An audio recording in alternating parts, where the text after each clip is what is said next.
గత 24 రోజులుగా ఏదైతే నీట్ పేపర్ లీకేజీకి సంబంధించి ఏదైతే ఢిల్లీ జంతర్ మంతర్ వద్ద జరుగుతున్నటువంటి ఆందోళన నిరాహార దీక్ష ఏదుందో దానిలో భాగంగా నిన్న కాక్రోచ్ జనతా పార్టీకి సంబంధించి సంసద్ చలో ర్యాలీ అయితే చేసింది. ఈ సంసద్ చలో ర్యాలీ కాస్త హింసాత్మకంగా మారింది. ఈ హింసాత్మకంగా జరిగినటువంటి ర్యాలీలో 118 మంది పోలీసులు గాయాలపడగా ఈ 70 మందికి పైగా నిరసనకారులు తీవ్ర గాయాల పాలయ్యారు. అయితే ఇప్పుడు ఈ సంసద్ చలో యాత్రకు సంబంధించి కొన్ని అనుకోని విషయాలు అయితే బయటపడుతున్నాయి.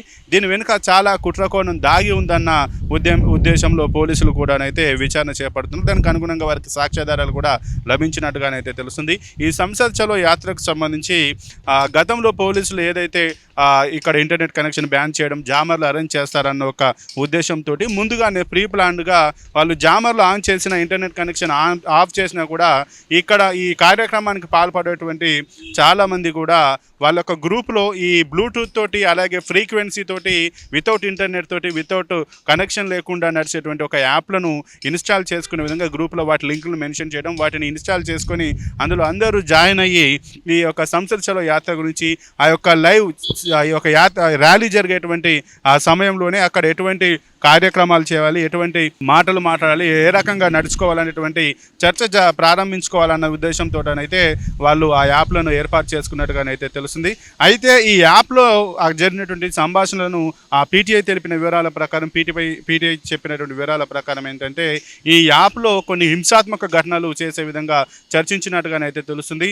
ఎవరైనా చనిపోతే ఈ గొడవ ఇంకా పెద్దదవుతుంది, ఎవరైనా ప్రాణత్యాగం చేస్తే ఈ గొడవ ఇంకా పెద్దదవుతుంది, ప్రభుత్వం కూలిపోతుంది అన్నటువంటి మెసేజ్లు, అలాగే ఈ పోలీసులు గతంలో చేసిన లాగానే ఇప్పుడు కూడా కొన్ని కార్యక్రమాలు చేశారు. వాటిని అడ్డుకునే విధంగా మనం ఈ యొక్క ర్యాలీని విజయవంతం చేయాలనే విధంగా కొన్ని మాటలు, ఈ యొక్క ర్యాలీని హింసాత్మకంగా చేయాలి, ఏ రకంగా దీన్ని పెద్దగా ఉధృతంగా చేయాలి, దానికి ఎటువంటి పర్యవసనాలు ఉంటాయి, ఎట్లా ఎదుర్కొంటారు, మనం ఎట్లా ఎదుర్కోవాలి, దీన్ని ఎట్లా విజయవంతం చేయాలనేటువంటి అనేక రకాలైనటువంటి సంభాషణలు కూడా జరిపినట్టుగానైతే తెలుస్తుంది. దీనిపైన ఇప్పటికే ఢిల్లీ పోలీసులు కూడా పూర్తి విచారణ అయితే చేస్తున్నారు.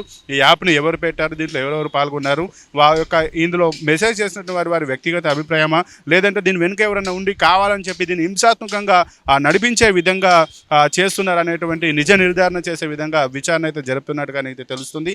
కాక్రోచ్ జనతా పార్టీ చేసినటువంటి చలో సంసద్ ర్యాలీ ఏదైతే ఉందో దీనిపైన అనేక రకాలైనటువంటి అనుమానాలు, కుట్రకోణాలు ఉన్నప్పటికీ కూడా ఈ నిరాహార దీక్ష చేస్తున్నటువంటి సమయం నుంచి కూడా ఎవరైతే ఈ కాక్రోచ్ జనతా పార్టీ వ్యవహరిస్తున్న తీరు కావచ్చు, ఈ జంతర్ మంతర్ వద్ద ఈ నీట్ పేపర్ లీకేజీకి సంబంధించినటువంటి వ్యవహారం ఏదైతే ఉందో, నిరాహార దీక్ష జరుగుతుందో, ఈ వేదికగా నీట్ పేపర్ లీకేజీకి సంబంధించి మిగతా అన్నీ జరుగుతున్నాయి. హిందూ దేవీ దేవతలను అవమానించడం, అల్లా గురించి మాట్లాడడం, అలాగే శ్రీరాముని సీతను అవమానించడం, అలాగే ఇంక్విలాబ్ జిందాబాద్ అంటూ నినాదాలు చేయడం, అలాగే జమ్మూ కాశ్మీర్కి సంబంధించి 370 ఆర్టికల్ మళ్ళీ పునరుద్ధరించాలని వ్యాఖ్యలు చేయడం, అలాగే ఇతరత్ర అంశాలకు సంబంధించిన మాత్రమే మాట్లాడుతున్నారు, రాజకీయ అంశాలు మాత్రమే మాట్లాడుతున్నారు తప్పించి ఈ నీటికి సంబంధించినటువంటి అసలైన అంశాన్ని పక్కదారి పట్టించారన్నటువంటి అనేక రకాలైనటువంటి ఆరోపణలు కూడా వచ్చాయి.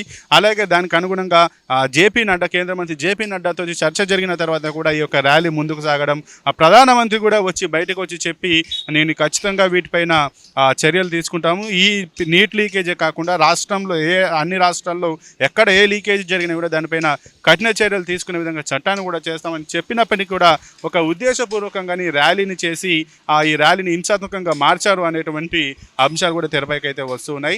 ఇక ఈ ర్యాలీలో జరిగిన తర్వాత ఏదైతే ఈ విద్యార్థులపైన లాఠీ చార్జ్ జరిగి దాదాపు 70 మంది విద్యార్థులు తీవ్ర గాయాల పాలయ్యారు. అలాగే 118 మంది పోలీసులు కూడా గాయాల పాలయ్యారు.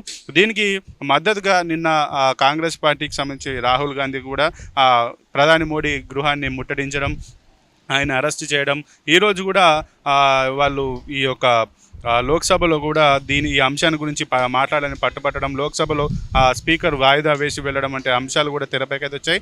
ఏదేమైనా కాక్రోచ్ జనతా పార్టీ చేసేటువంటి ఈ నీటికి సంబంధించినటువంటి అంశంలో కాంగ్రెస్ పార్టీ మద్దతు ఎందుకు ఇన్వాల్వ్ అవుతుంది, వాళ్ళు కూడా సపరేట్గా నీట్కి లాభం చేకూరే విధంగా నీట్ పైన ఎవరైతే ఈ యొక్క అన్యాయానికి పాల్పడ్డారో వారిని అరెస్ట్ చేసే విధంగా వాళ్ళు సపరేట్గా ప్రొటెస్ట్ చేయవచ్చు కదా, వాళ్ళు ఎందుకు ఈ కాక్రోచ్ జనతా పార్టీ వారిలో ఇన్వాల్వ్ అవుతున్నటువంటి ఒక మాటలు కూడా వాదనలు కూడా బయటనే అయితే వినబడుతున్నాయి. ఏదేమైనా కూడా ఇప్పుడు నిన్న జరిగినటువంటి ఈ కాక్రోచ్ జనతా పార్టీ చలో సంసద్ ర్యాలీలో పెద్ద కుట్రకోణాలు దాగున్నాయి. మరి పోలీసుల విచారణ తర్వాత నిజాలు బయటపడేటువంటి అవకాశం ఉంది. దీనిపైన ఎప్పటి నుంచో పెద్ద ఎత్తున అనుమానాలు ఉన్నప్పటికీ కూడా దానికి అనుమానాలకు ఊతమిచ్చే విధంగా ఇప్పుడు ఈ యొక్క యాప్ సంభాషణలు బయటపడడం మాత్రం మరింత అనుమానాలకు దారితీస్తోంది.